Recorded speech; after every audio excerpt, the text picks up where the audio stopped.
they say also.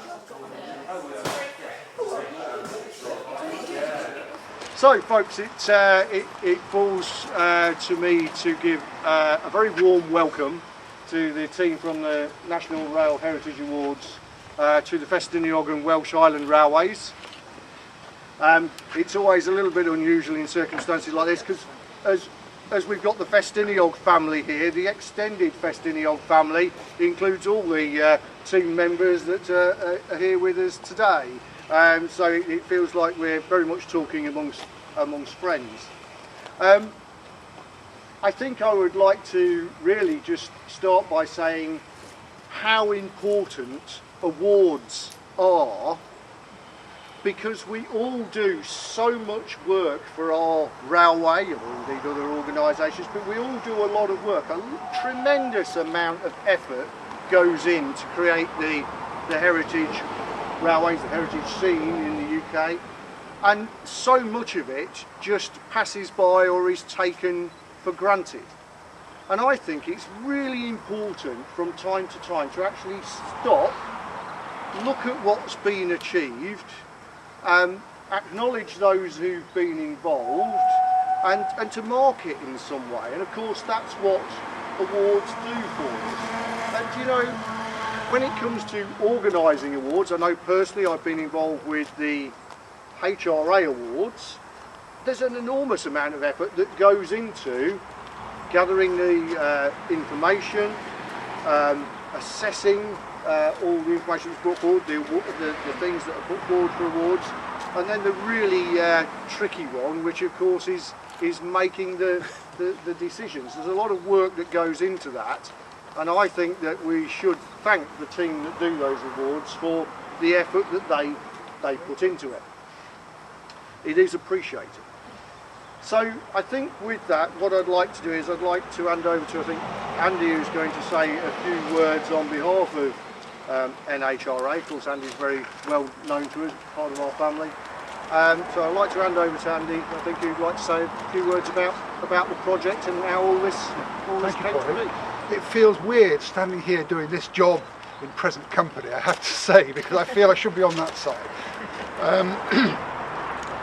We run the awards every year and we give about 10 awards, and where they go can vary greatly. I think the next one, Peter, you and I are down to unveil together, is at King's Cross, not just for King's Cross station, but for the restoration of the whole King's Cross lands, so King's Cross, St Pancras and everything. So the projects can go from that to very small ones.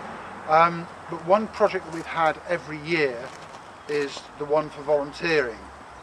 And until quite recently that was sponsored by Stagecoach, and Stagecoach of course are no longer part of the industry at the moment, so their sponsorship ended. And I was delighted when Peter and Sue agreed to transfer their sponsorship to the volunteering award.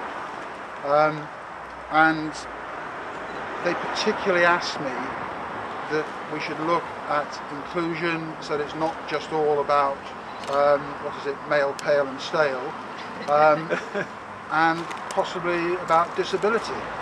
Well, what could be more inclusive and more about disabled than what Eileen led us to do with this building?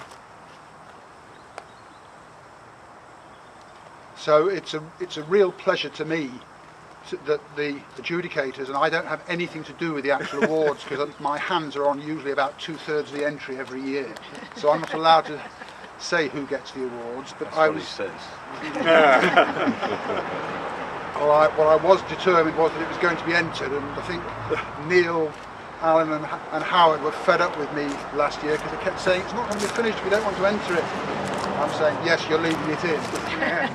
And I'm so delighted that it did win the volunteering award, not just because it's us, but because it's a tribute to Eileen.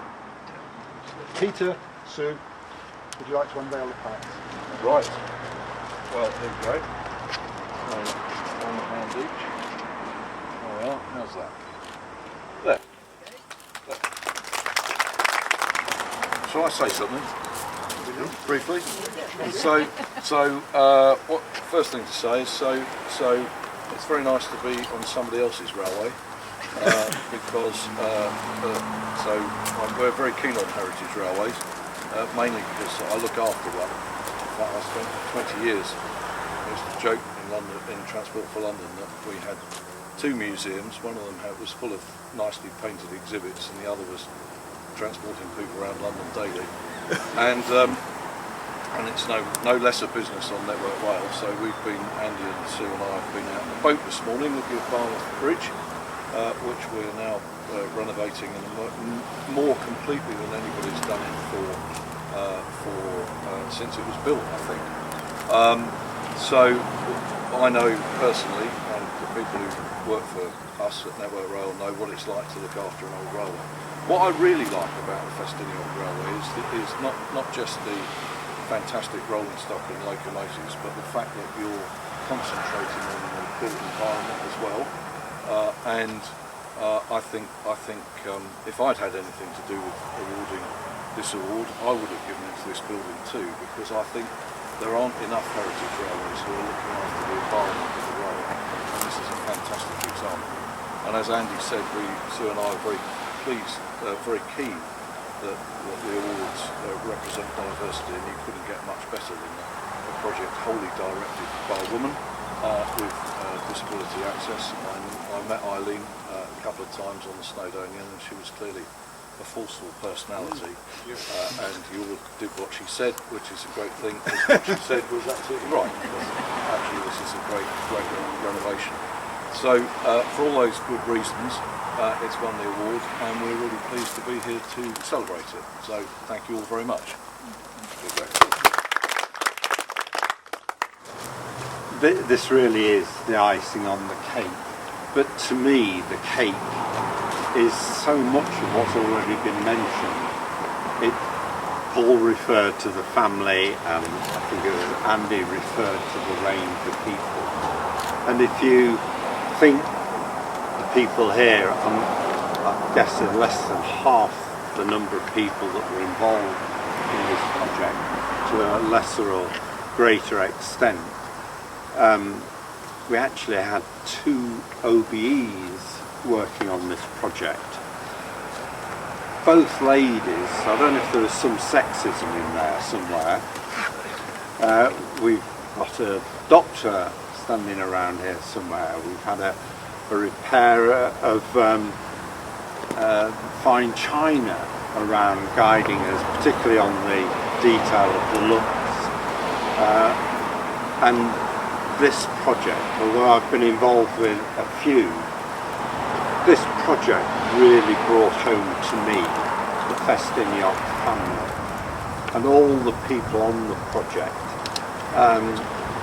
They're like family, not friends, just like family, and I just think it's fantastic. I do think we did a pretty good job. We're not going to show you all the mistakes we made. No. And the crunch question is, if Eileen was here, would she be smiling? And I'm pretty sure she would. So that's really, thanks very much to all the volunteers. And thank you to Sir Peter and Lady Sue and the NRHA, because this really is the cream on that fantastic cake, which is the group of volunteers and what we achieved. So thanks very much. Thank you very much, NRHA and Sir Peter. And well done, everybody. Yeah, fantastic job.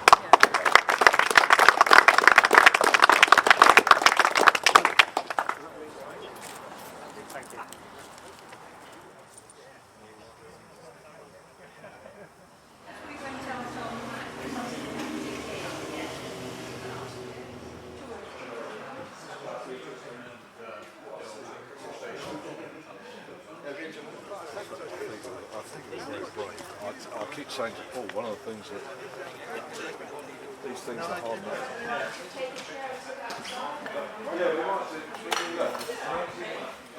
You take those two, and I'll take two.